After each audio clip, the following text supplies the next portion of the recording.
बहुत बहुत स्वागत है आप सभी का आपके अपने यूट्यूब चैनल को करिकुलर मास्टर में। आज के वीडियो के माध्यम से हम लोग चर्चा करेंगे communication skill and personality development से बनने वाले बहुत ही महत्वपूर्ण लगभग 100 से अधिक ऑब्जेक्टिव टाइप के प्रश्नों के बारे में, जो कि आपकी परीक्षा में बहुत ही महत्वपूर्ण होंगे। तो ये 100 ऑब्जेक्टिव्स जो होंगे वो आपकी परीक्षा के लिए बहुत ही ज़्यादा महत्वपूर्ण होंगे और ऐसे प्रश्न हैं जो कि एक प्रकार से आपको समझने चाहिए, आपको जानने चाहिए और यही प्रश्न आपकी परीक्षा में हो सकता है आ जाए, तो आप इन प्रश्नों को तैयार कर लीजिएगा। लगभग चांसेस बहुत ज़्यादा यही प्रश्न आएंगे, क्योंकि कई विश्वविद्यालय के पेपर हो चुके हैं, तो उन सभी में आप देखेंगे तो इनमें से कई प्रश्न आपसे पूछे गए हैं और कई विश्वविद्यालय के पेपर भी मैंने सॉल्व करवा रहा हूँ, तो आप लोग देख ही रहे होंगे कि पेपर में क्वेश्चंस आ रहे हैं। ठीक है, तो बीए बीएससी बीकॉम 6 सेमेस्टर में को करिकुलर कोर्स के रूप में संचार कौशल और व्यक्तित्व विकास के बारे में आपको पढ़ना होता है। तो इसी मतलब कि संचार कौशल को ही और व्यक्तित्व विकास को ही अंग्रेजी में कम्युनिकेशन स्किल बोलते हैं, संचार कौशल को, और व्यक्तित्व विकास को पर्सनालिटी डेवलपमेंट बोलते हैं। तो इससे बनने वाले इंपॉर्टेंट प्रश्नों को हम समझने का प्रयास करेंगे। चले, पहला प्रश्न आपकी स्क्रीन पर आ चुका है। आक्रामक संचार की प्राथमिक विशेषता क्या है? आक्रामक संचार की प्राथमिक विशेषता क्या है? निष्क्रिय एवं विनम्र अभिव्यक्ति, या खुला एवं सम्मानजनक संचार, या सशक्त एवं टकरावपूर्ण अभिव्यक्ति, या सहयोग और समझौतावादी दृष्टिकोण। तो आक्रामक संचार जो है इसकी प्राथमिक विशेषता होती है सशक्त होता है और टकरावपूर्ण अभिव्यक्ति होती है। निष्क्रिय विनम्र नहीं होता, न सम्मानजनक होता, ना ही समझौतावादी और सहयोगात्मक होता है। ये सशक्त और टकरावपूर्ण होता है अभिव्यक्ति। ऑप्शन नंबर इसका सी करेक्ट आंसर होगा। ठीक है, आगे देखेंगे। एक आक्रामक संचारक अपनी आवश्यकताओं को कैसे व्यक्त करता है?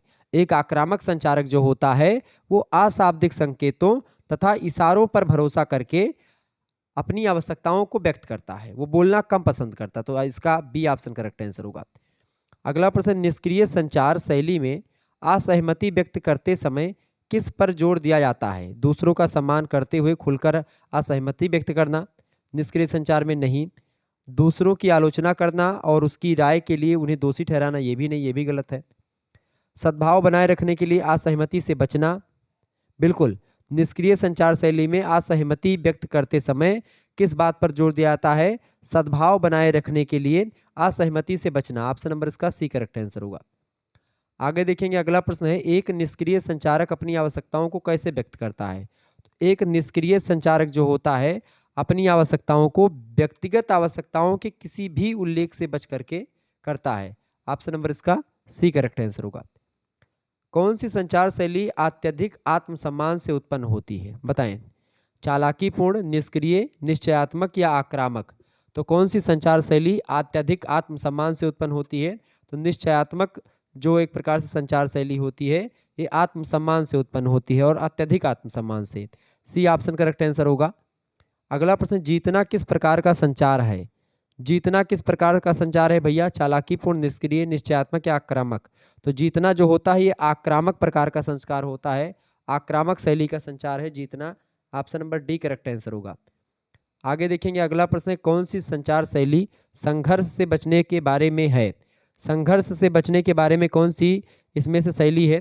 देखिए, आक्रामक शैली संघर्ष से बचती नहीं है, निश्चयात्मक भी संघर्ष से नहीं बचती है और चालाकीपूर्ण शैली भी नहीं बचती है। मतलब बचने के बारे में जो है वो है निष्क्रिय शैली। जो निष्क्रिय शैली है ये शैली संचार शैली ऐसी है जो संघर्ष से बचने के बारे में, निष्क्रिय शैली, ए ऑप्शन।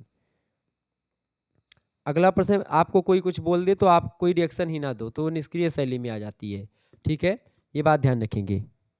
जिसमें आप देखते हैं खास करके बेसिक जो संचारक होता है वो उदास होता है, असहाय होता है, तनावग्रस्त अपने आप को महसूस करता है, लगता है कि उसका सब कुछ छीण हो गया है, सब कुछ खत्म हो गया है। ठीक है, तो निष्क्रिय होता है। यानी जब कोई व्यक्ति अपने दृष्टिकोण, भावनाओं या आवश्यकताओं को व्यक्त नहीं कर पाता है तब उसे निष्क्रिय संचार कहते हैं। और ये प्रश्न कई बार पूछा गया है। ठीक है, ये बात आप ध्यान रखेंगे। प्रश्न अगला स्क्रीन पर आ चुका है, प्रभावी निश्चयात्मक संचार के लिए निम्नलिखित में से कौन सा एक शक्तिशाली निर्धारक है, चाहे वह लिखित हो या मौखिक हो? बताएं। प्रभावी निश्चयात्मक संचार के लिए निम्नलिखित में से कौन सा एक शक्तिशाली निर्धारक है, चाहे वह लिखित हो या मौखिक हो? तो इसमें है ऑप्शन नंबर डी में जो दिया है, मैं संदेश जो होता है ये प्रभावी निश्चयात्मक संचार के लिए एक प्रकार से शक्तिशाली निर्धारक है। ठीक है, मैं संदेश। अगला प्रश्न है, कार्यस्थल में निष्क्रिय संचार का उपयोग करने का सामान्य परिणाम क्या होता है? तो कार्यस्थल पर निष्क्रिय संचार का उपयोग करने से क्या होता है? ये इससे क्या होता है, असहायता और आक्रोश की भावना उत्पन्न होती है। सी ऑप्शन इसका करेक्ट आंसर होगा। अगला प्रश्न है, कौन सी संचार शैली दूसरों की आवश्यकताओं को की कीमत पर व्यक्तिगत लक्ष्यों को प्राप्त करने पर केंद्रित है? कौन सी संचार शैली दूसरों की आवश्यकताओं की कीमत पर व्यक्तिगत लक्ष्यों को प्राप्त करने पर केंद्रित है? तो होती है आक्रामक शैली। ऑप्शन नंबर इसका बी करेक्ट आंसर होगा। मौन व्यवहार करना किस प्रकार के संचार का उदाहरण है? तो मौन व्यवहार करना जो है ये निष्क्रिय आक्रामक संचार का उदाहरण है। ठीक है, मौन व्यवहार करना, डी ऑप्शन करेक्ट आंसर होगा। निम्नलिखित में से कौन सा निष्क्रिय आक्रामक व्यवहार का कारण हो सकता है? तो निष्क्रिय आक्रामक व्यवहार का कारण क्या हो सकता है? मानसिक स्वास्थ्य स्थिति, बिल्कुल। परिवार में भावनाओं की प्रत्यक्ष अभिव्यक्ति को हतोत्साहित किया जाना और टकराव में से असुविधा, ये तीनों जो है निष्क्रिय आक्रामक व्यवहार के कारण हो सकते हैं। डी ऑप्शन इसका राइट आंसर होगा। आगे बढ़ते हैं, अगला प्रश्न। अगला प्रश्न आपकी स्क्रीन पर आ चुका है। 16 व्यक्तित्व मतलब 16 व्यक्तित्व कारक किसके द्वारा प्रतिपादित किए गए हैं? व्यक्तित्व परीक्षण का एक सिद्धांत है 16 व्यक्तित्व कारक। तो इसके किसके द्वारा प्रतिपादित है ये रेमंड कैटल के द्वारा प्रतिपादित है। बी ऑप्शन करेक्ट आंसर हो जाएगा। ये बात आप ध्यान रखेंगे। आपसे पूछेगा कि बाल संप्रत्यय बोध यानी कि CAT, जिसको आप बोलते हैं CAT, वो एक प्रकार से यानी बाल अंतर्बोध परीक्षण, वो किसके द्वारा प्रतिपादित है? तो CAT के बारे में बताएं आप सभी लोग। CAT और TAT। तो CAT जो व्यक्तित्व मापन की विधि है वो बैलेक ने दी है। और जो है अच्छा बताएं, अंतर्मुखी व्यक्तित्व और बहिर्मुखी व्यक्तित्व का वर्गीकरण किसने किया था? कार्ल जुंग ने किया था। परसोना शब्द से पर्सनालिटी बना हुआ है, उसका मतलब मुखौटा होता है, ये सब मैंने आपको बता ही दिया था। तो TAT का पूरा नाम क्या है? थियोमेटिक एप्रोसिएशन टेक्स्ट। और उसके कौन है? मार्गन और मुरे जो है वो TAT व्यक्तित्व परीक्षण जो है उन्होंने शुरू किया था, मार्गन और मुरे ने। आगे देखेंगे, अगला प्रश्न है, निम्नलिखित में से कौन सा व्यक्तित्व स्वप्रतिवेदन मापन का एक उदाहरण है? बताएं, निम्नलिखित में से कौन सा व्यक्तित्व स्वप्रतिवेदन मापन का एक उदाहरण है? तो MMPI जो है, MMPI ये स्व प्रतिवेदन मापन का एक उदाहरण है। ये बात आप ध्यान रखेंगे। ए ऑप्शन करेक्ट आंसर होगा। ठीक है, TAT मतलब थियोमेटिक एप्रोसिएशन टेक्स्ट, इसका पूरा नाम है। ठीक है, इस विचारधारा को या इस व्यक्तित्व परीक्षण के विद्वान हैं और जिन्होंने दिया है TAT को, व्यक्तित्व परीक्षण को, वो है मार्गन और मुरे। ठीक है, रोसा परीक्षण जो है इसको स्याही धब्बा परीक्षण कहते हैं। रोसा जो एक प्रकार से विद्वान है, हरमन रोसा इनका पूरा नाम है, इन्होंने स्याही धब्बा परीक्षण दिया, जिस परीक्षण में 10 कार्डों को लेकर के एक प्रकार से मतलब व्यक्तिगत मतलब परीक्षण किया जाता है। क्लियर, ये बात आप ध्यान रखें। TAT परीक्षण को प्रासंगिक अंतर्बोध परीक्षण हिंदी में कहते हैं। ठीक है, इसमें 30 कार्डों का प्रयोग करा जाता है। अगला प्रश्न, सिगमंड फ्रायड ने कौन सी मूल प्रवृत्ति पर अधिक जोर दिया है? तो सिगमंड फ्रायड जो है मनोविश्लेषणवाद या मनोविज्ञान में आप देखते हैं सिगमंड फ्रायड विद्वान आदमी, इदम, अहम, पराहम, इन सभी की बात करते हैं। ईड, ईगो एंड सुपर ईगो की अवधारणा ये सिगमंड फ्रायड की है। ये काम प्रवृत्ति पर अधिक जोर देते हैं। ऑप्शन नंबर इसका सी करेक्ट आंसर होगा। अगला प्रश्न, व्यक्तित्व का कार्यपालक कहलाता है। व्यक्तित्व का कार्यपालक जो है वो अहम कहलाता है। ऑप्शन नंबर इसका बी करेक्ट आंसर होगा। नैतिकता के सिद्धांत पर काम करता है। नैतिकता के सिद्धांत पर कौन काम करता है? तो पराहम जो होता है नैतिकता के सिद्धांत पर काम करता है। सुपर ईगो, ठीक है, सुपर ईगो नैतिकता के सिद्धांत पर काम करता है। ईड, इदम माने होता है ईड, ठीक है, ईड। अहम माने होता है ईगो, ठीक है, और पराहम माने होता है सुपर ईगो। ठीक है, आगे देखेंगे, बच्चे का विकासशील व्यक्तित्व किसके द्वारा प्रभावित होता है? बच्चे का विकासशील व्यक्तित्व जो होता है ये व्यक्ति के शारीरिक ग्रंथियों के द्वारा प्रभावित होता है, विद्यालय में प्राप्त अनुभव के द्वारा भी और परिवार के द्वारा, इन सभी के द्वारा विकासशील व्यक्तित्व जो होता है बच्चे का प्रभावित होता है। डी ऑप्शन उपरोक्त सभी। आगे देखेंगे, अगला प्रश्न है, व्यक्तित्व के TAT प्रासंगिक अंतर्बोध परीक्षण, जिसको आप बोलते हैं थियोमेटिक एप्रोसिएशन टेस्ट, जिसको मार्गन और मुरे ने दिया है, इसमें कार्ड की संख्या होती है। इसमें कार्ड की संख्या कितनी होती है? 30 होती है कार्डों की संख्या। बी ऑप्शन करेक्ट आंसर होगा।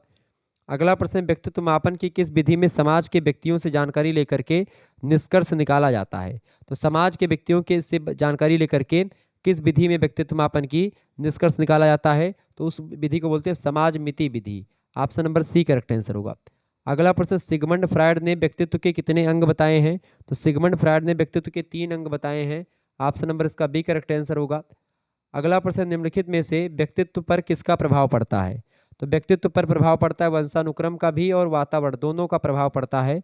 सी ऑप्शन राइट आंसर होगा, उपयुक्त दोनों का। अगला प्रश्न, स्प्रेंगर ने व्यक्तित्व को किस आधार पर बांटा है? तो स्प्रेंगर ने व्यक्तित्व को समाज शास्त्रीय आधार पर बांटा है। ऑप्शन नंबर इसका ए करेक्ट आंसर होगा। अगला प्रश्न है, अमानवीय व्यवहार से युक्त व्यक्तित्व होता है। अमानवीय व्यवहार से युक्त व्यक्तित्व जो होता है उसको बोलते हैं तामसिक व्यक्तित्व। ठीक है, ऑप्शन नंबर सा करेक्ट आंसर होगा। व्यक्तित्व के वाक्य पूर्ति परीक्षण का निर्माण किया। व्यक्तित्व के वाक्य पूर्ति परीक्षण का निर्माण किसने किया था? पाइन और टेंडलर ने। ऑप्शन नंबर इसका डी करेक्ट आंसर होगा, परीक्षा में आ सकता है। अगला प्रश्न, सृजनशील बालक का व्यक्तित्व होता है। सृजनशील बालक का व्यक्तित्व होता है बहिर्मुखी। Option number B correct answer होगा। रोसा यानी हरमन रोसा शाही धब्बा परीक्षण में कुल कार्डों की संख्या, तो रोसा शाही धब्बा परीक्षण में कुल कार्डों की संख्या 10 होती है। ए ऑप्शन करेक्ट आंसर होगा। व्यक्तित्व के निर्धारक घटक हैं। व्यक्तित्व के निर्धारक घटकों में जैविक घटक, सांस्कृतिक घटक और परिस्थितिगत घटक, ये तीनों घटक शामिल हैं। डी ऑप्शन लगा देंगे, उपयुक्त तो सभी घटक। जैविक घटकों में सम्मिलित नहीं है, जैविक घटकों में सम्मिलित नहीं है सांस्कृतिक घटक। Option number A correct answer होगा। बाकी मानसिक योग्यता, वंश परंपरा और शारीरिक लक्षण ये जैविक घटकों में सम्मिलित होते हैं। अगला प्रश्न, व्यक्तित्व जन्मजात एवं अर्जित प्रवृत्तियों का योग है, यदि यह परिभाषा किसने दी? बताएं। व्यक्तित्व जन्मजात एवं अर्जित प्रवृत्तियों का योग है, बेलिंगटन ने ये परिभाषा दी है। Option number C correct answer होगा। बढ़िया प्रश्न है, परीक्षा की दृष्टि से ध्यान रखेंगे। चलें आगे जानने का प्रयास करते हैं। अगला प्रश्न आपकी स्क्रीन पर आ चुका है। सभी लोग वीडियो को लाइक और चैनल पर अगर नए हैं तो सब्सक्राइब जरूर कर दीजिएगा। ऐसे ही प्रश्न आपकी परीक्षा में पूछे जाते रहते हैं, तो आप इस प्रश्न को सब्सक्राइब कर दीजिएगा। चलें अगला प्रश्न आपकी स्क्रीन पर क्या आ चुका है भाई, सभी लोग बताने का प्रयास करेंगे इसका राइट आंसर क्या हो जाएगा। प्रश्न है, श्रवण जो होता है, प्रश्न है श्रवण काफ़ी हद तक एक व्यक्ति की किस आदत पर निर्भर करता है? बताएं। तो श्रवण जो होता है वो व्यक्ति, मतलब श्रवण काफ़ी हद तक एक व्यक्ति की किस आदत पर निर्भर करता है?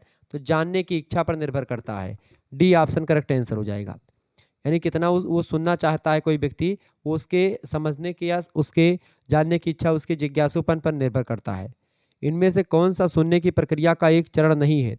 सुनने की प्रक्रिया का एक चरण नहीं है गलत व्याख्या करना, बात बंद करना, प्राप्त करना, प्रतिक्रिया करना और गलत इसमें गलत व्याख्या करना, ये प्रक्रिया का एक चरण नहीं है सुनने की।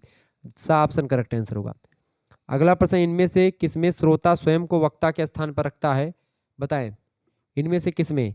ध्यान केंद्रित करके सुनना, तो इसमें श्रोता ही रहेगा। मूल्यांकन श्रवण करना, इसमें भी श्रोता रहेगा।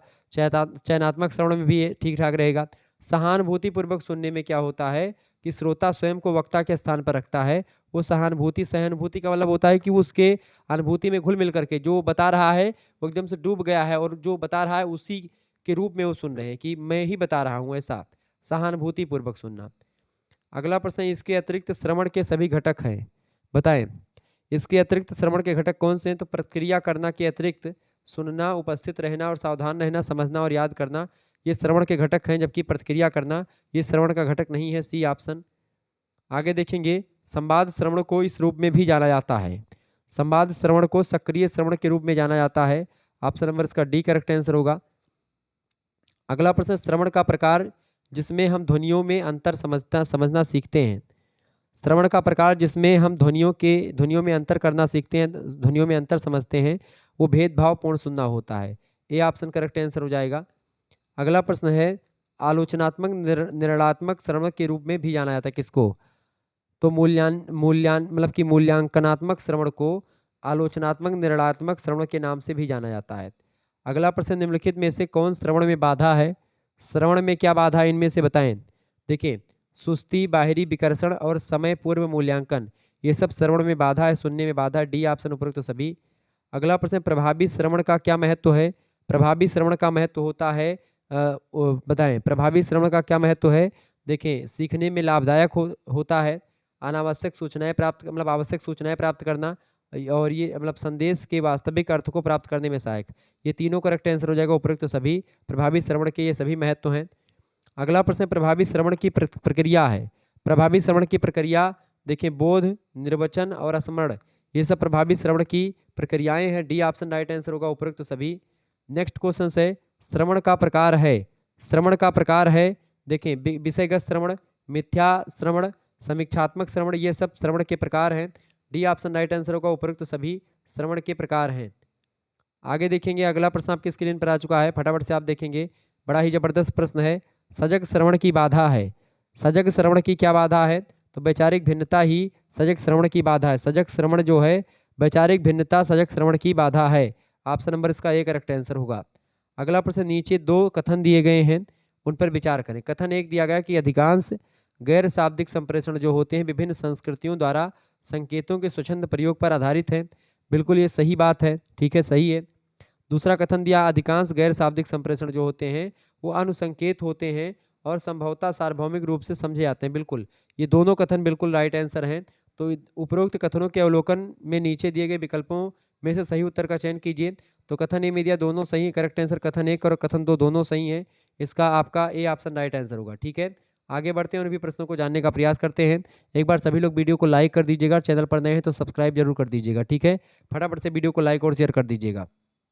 चलिए आगे देखते हैं। अगला प्रश्न आपकी स्क्रीन पर आ चुका है, सभी लोग देखने का प्रयास करेंगे। बहुत ही जबरदस्त प्रश्न है परीक्षा की दृष्टि से आपके।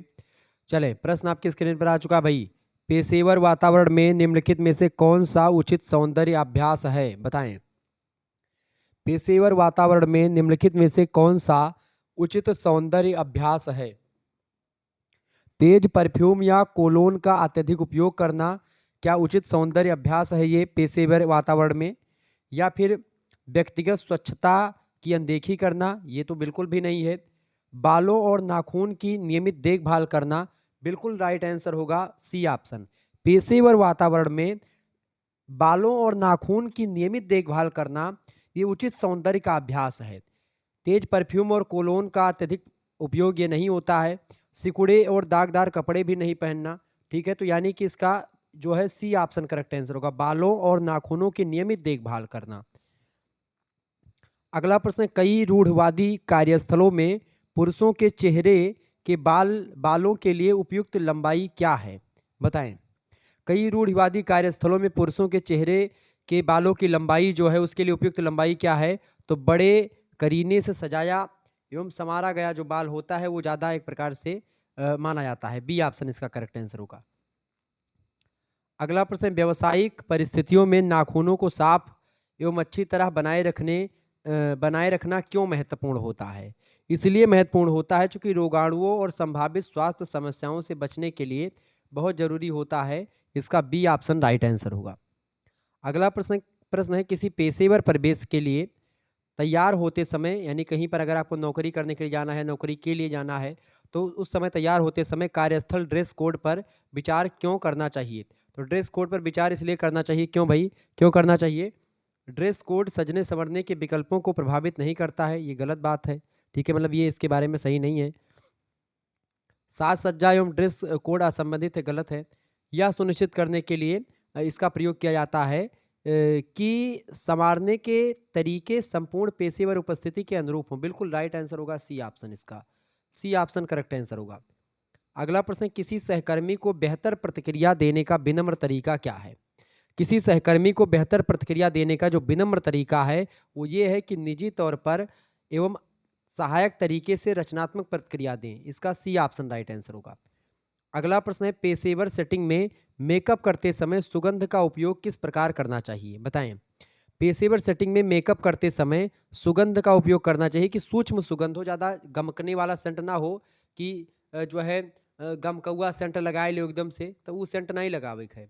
ठीक है, सूक्ष्म सुगंध की न्यूनतम मात्रा लगाएं, मतलब कम परफ्यूम लगाएं जो हल्का महकता हो। पेशेवर में ज़्यादा महकने वाला शादी ब्याह में लगता है। ऑप्शन नंबर इसका बी करेक्ट आंसर होगा। अगला प्रश्न है, किसी और को मेकअप संबंधी सलाह देने का विनम्र तरीका क्या है? उनके मेकअप विकल्पों की खुल करके आलोचना करें। नहीं, ऐसा नहीं करना चाहिए। अपनी राय अपने पास रखें, ऐसा भी ना बोलें। सहायक तरीके से रचनात्मक प्रतिक्रिया प्रदान करें। बिल्कुल सी ऑप्शन राइट आंसर हो जाएगा। किसी और को मेकअप संबंधी सलाह देने का जो विनम्र तरीका है वो है सहायक तरीके से रचनात्मक प्रतिक्रिया प्रदान करें। सी ऑप्शन राइट आंसर होगा। अगला प्रश्न, दांतों को फ्लॉस करने का सबसे अच्छा समय कब होता है? दांतों को फ्रेश करने का या फ्लॉस करने का जो सबसे अच्छा समय होता है वो ब्रश करने से पहले अच्छा समय माना जाता है। A option. अगला प्रश्न आपके स्क्रीन पर आ चुका है, आपको अपने टूथब्रश और मतलब टूथब्रश या टूथब्रश हेड को कितनी बार बदलना चाहिए? तो हर 3 या 4 महीने में आपको टूथब्रश या टूथब्रश हेड को आपको बदल देना चाहिए, ठीक है? 3-4 महीने में आपको बिल्कुल बदल देना चाहिए या उससे जल्दी ही बदलने का प्रयास करें। अगला प्रश्न, धूम्रपान ओरल हाइजीन को कैसे प्रभावित करता है? धूम्रपान ओरल हाइजीन को कैसे धूम्रपान ओरल हाइजीन को कैसे प्रभावित करता है? ओरल हाइजीन को, चूंकि इससे क्या होता है, इससे दांतों में दाग पड़ जाता है धूम्रपान से, सांसों से दुर्गंध आती है। इस दौरान जब आप किसी के समक्ष इंटरव्यू के लिए जाते हैं या कहीं पर नौकरी कर रहे होते हैं, ऐसे दौरान आपकी जब सांसों से बदबू आएगी तो आपसे लोग बात नहीं करना चाहेंगे। इसीलिए मुंह से सुगंध आनी बहुत ज़रूरी होती है, ठीक है? तो धूम्रपान अगर आप करेंगे तो दांतों में आपके दाग पड़ जाएंगे और सांसों से आपके जो है बदबू आएगी, तो ये एक प्रकार से ऐसे प्रभावित करता है। आगे देखेंगे, अगला प्रश्न आपकी स्क्रीन पर आ चुका है। प्रश्न है, संचार अवरोध की परिस्थितियां हैं, बताएं। संचार अवरोध की परिस्थितियां हैं, इनमें से कौन? फटाफट से आप लोग बताने का प्रयास करेंगे, राइट आंसर क्या होगा? संचार अवरोध की परिस्थितियां इनमें से कौन सी हैं? देखिए, पूर्वाग्रह। पूर्वाग्रह जो है संचार अवरोध की परिस्थितियां हैं। पूर्वाग्रह माने क्या होता है? पूर्वाग्रह माने होता है कि पहले से किसी व्यक्ति, किसी चीज़, किसी वस्तु के बारे में पहले से आप धारणा बना ले कि भाई फलाने चीज़ या फलाने वस्तु, फलाने व्यक्ति का विचार ऐसा है, फलाने व्यक्ति ऐसा है, पहले से उसके बारे में आप एक धारणा बना ले, उसी को पूर्वाग्रह कहते हैं। शब्द भंडार की कमी और मना स्थिति, ये सब संचार अवरोध की परिस्थितियां हैं। ऑप्शन नंबर डी लगा देंगे, उपयुक्त तो सभी। अगला प्रश्न, शोर निम्न में से कौन सा अवरोध है? शोर, तो शोर भौतिक और मनोवैज्ञानिक अवरोध उत्पन्न करता है संचार में, बी ऑप्शन राइट आंसर होगा। अगला प्रश्न, व्यवहार और दृष्टिकोण किस अवरोध का उदाहरण है? व्यवहार और दृष्टिकोण यानी बिहेवियर और जो है दृष्टिकोण जो होता है, ये किस अवरोध का उदाहरण है? ये ज्ञानात्मक अवरोध का उदाहरण है, सी ऑप्शन राइट आंसर होगा। आगे देखेंगे, अगला प्रश्न है, अत्यधिक और अल्प संदेश उदाहरण है। अत्यधिक और अल्प संदेश उदाहरण है किसका? भौतिक और यांत्रिक अवरोध का। ऑप्शन नंबर इसका बी करेक्ट आंसर होगा। संगठनात्मक अवरोध का उदाहरण है, संगठनात्मक अवरोध का उदाहरण है नीतियां और नियम। ऑप्शन नंबर इसका सी करेक्ट आंसर होगा। अगला प्रश्न, संचार अवरोधों को दूर करने का उपाय है। संचार अवरोधों को दूर करने का उपाय क्या है भैया? विश्वास, खुले दिमाग से काम लेना, उचित माध्यम का चुनाव करना, ये सभी ऑप्शन नंबर डी लगा देंगे, उपयुक्त तो सभी। नेक्स्ट क्वेश्चन से, दीर्घ सोपान श्रृंखला किस अवरोध का उदाहरण है? बताएं, दीर्घ सोपान श्रृंखला किस अवरोध का उदाहरण है? तो संगठनात्मक अवरोध का उदाहरण है दीर्घ सोपान श्रृंखला, ए ऑप्शन इसका राइट आंसर होगा। अगला प्रश्न, संप्रेषण की भाषागत बाधाएं हैं। संप्रेषण की भाषागत बाधाएं कौन सी हैं? अनुवाद, शब्दों के विभिन्न अर्थ, या फिर बिल्कुल शब्दों के विभिन्न अर्थ भी संप्रेषण की भाषागत बाधा है। अस्पष्ट पूर्ण धारणाएं, अगर जो कॉन्सेप्ट है वो क्लियर नहीं है तब भी आपको दिक्कत होगी, बाधा उत्पन्न होगी। शब्द का कई अर्थ होंगे तब भी दिक्कत होगी। दोषपूर्ण अनुवाद अगर हुआ है तो तब भी दिक्कत होगी। तो संप्रेषण की भाषागत बाधाओं में ये तीनों बाधाएं शामिल हैं। ऑप्शन नंबर डी लगा देंगे, ये सभी बाधाएं। आगे देखेंगे, अगला प्रश्न है, संप्रेषण की प्रमुख बाधाएं हैं। संप्रेषण की प्रमुख बाधाएं कौन सी हैं भैया? बताएं, संप्रेषण की प्रमुख बाधाएं कौन सी हैं? अनुवाद संबंधी बाधाएं, सुनने संबंधी बाधाएं और अधिक शब्दों का प्रयोग से संबंधित बाधाएं, ये सब संप्रेषण की यानी कम्युनिकेशन की यानी संचार की बाधाएं हैं। ऑप्शन नंबर डी इनमें से सभी राइट आंसर हो जाएगा, ठीक है। आगे बढ़ते हैं और भी प्रश्नों को जानने का प्रयास करते हैं। अगला प्रश्न, संचार भ्रमित होता है जब उसका, संचार भ्रमित होता है जब उसका उद्देश्य असफल हो जाए, बिल्कुल ठीक है, ये बात बिल्कुल सही है। रूप विकृत हो जाए उसका तब भी, मूल भावना में प्राप्तकर्ता तक अगर मूल भावना ना पहुंच पाए जो आप पहुंचाना चाह रहे हैं तब भी संचार भ्रमित हो जाता है। ऑप्शन नंबर डी लगा देंगे, उपयुक्त तो सभी। नेक्स्ट क्वेश्चन है, वरिष्ठ अधिकारियों से संबंधित अवरोध है। वरिष्ठ अधिकारियों से संबंधित अवरोध जो होता है वो उच्च अधिकारियों का व्यवहार होता है, बी ऑप्शन राइट आंसर होगा। अगला प्रश्न, संचार में मानसिक अशांति का तात्पर्य क्या है? संचार में मानसिक अशांति का तात्पर्य होता है समझने में असमर्थता। ऑप्शन नंबर इसका ए करेक्ट आंसर होगा। अगला प्रश्न, संकेत एवं अर्थ बाधाएं हैं। संकेत और अर्थ जो हैं ये अर्थ संबंधी बाधाएं हैं। ऑप्शन नंबर इसका बी करेक्ट आंसर होगा। अगला प्रश्न, निम्नलिखित में से किसे प्रभावी संचार से व्यक्तिगत बाधाओं को दूर करने में सहायता करने का एक तरीका माना जाता है? निम्नलिखित में से किसे प्रभावी संचार से व्यक्तिगत बाधाओं को दूर करने में सहायता करने का एक तरीका माना जाता है? तो श्रवण के कौशल सुधार में, ठीक है। ऑप्शन नंबर इसका डी करेक्ट आंसर होगा। अगला प्रश्न आपकी स्क्रीन पर आ चुका है, लोगों को डॉक्टर की लिखावट में किस प्रकार की संचार बाधा का सामना करना पड़ता है? डॉक्टर लोग कैसे लिखते हैं, एकदम घसीट करके लिख देते हैं भैया कि वो मेडिकले वाला समझ पाता है और आम जनता उसको नहीं जान पाती है, तो भाषा संबंधी दिक्कत होती है। तो लोगों को डॉक्टर की जो लिखावट होती है, वो उसमें किस प्रकार की संचार बाधा उत्पन्न होती है, जो लिख करके देते हैं वो पढ़ ही नहीं पाते, यानी भाषा संबंधी दिक्कत आती है। सी ऑप्शन इसका राइट आंसर होगा। भौतिक अवरोध उत्पन्न किया जाता है, भौतिक अवरोध उत्पन्न किया जाता है किससे? शोर से। ऑप्शन नंबर इसका डी करेक्ट आंसर होगा। तो इस तरीके से आप लोगों ने कई प्रश्नों को समझ लिया जो कि आपकी परीक्षा के लिए बहुत ही महत्वपूर्ण थे, जो मैंने आपको बताए। ठीक है, ओके, ये बात आप ध्यान रखेंगे। अच्छा बताएं, फिडलर मॉडल संबंधित है किससे? नेतृत्व से। फिडलर मॉडल नेतृत्व से संबंधित है, ये प्रश्न पूछा गया था, ये बात आप ध्यान रखेंगे। अच्छा बताएं, सेवन सी का प्रथम सिद्धांत क्या है? तो सेवन सी का प्रथम सिद्धांत है पूर्णता। ओके, प्रश्न पूछा गया था ये भी, तो ऐसे प्रश्नों को भी विशेष करके ध्यान रखिएगा। जो मॉडल पेपर मैं दे रहा हूँ उसको भी देखें, और जो क्वेश्चन पेपर मैंने सॉल्व करवाया उसको भी आप सभी लोग देख लीजिएगा। क्लियर? धन्यवाद, फिर मिलेंगे नेक्स्ट वीडियो में। तब तक के लिए जय हिंद, जय भारत। इसी प्रकार से और भी वीडियोस देखने के लिए को करिकुलर मास्टर चैनल यानी इस चैनल को अभी सब्सक्राइब करें, और कुछ वीडियोस आपको शुक्ला स्टडी पॉइंट चैनल पर भी मिलेंगी communication skill and personality development की, तो आप उन वीडियोस को भी देख लीजिएगा। बहुत बहुत धन्यवाद। ठीक है, बहुत बहुत धन्यवाद, आपके लिए बहुत ही ज़बरदस्त है, और कल भी आपको एक आध दो लेक्चर मैं दे दूंगा communication skill and personality development के, तो आप देख लीजिएगा। धन्यवाद। इससे क्या होगा कि अब आप डेली एक एक क्लास पढ़ेंगे, आपके माइंड एक प्रकार से शार्प हो जाएगा और आप अच्छा कर पाएंगे। धन्यवाद।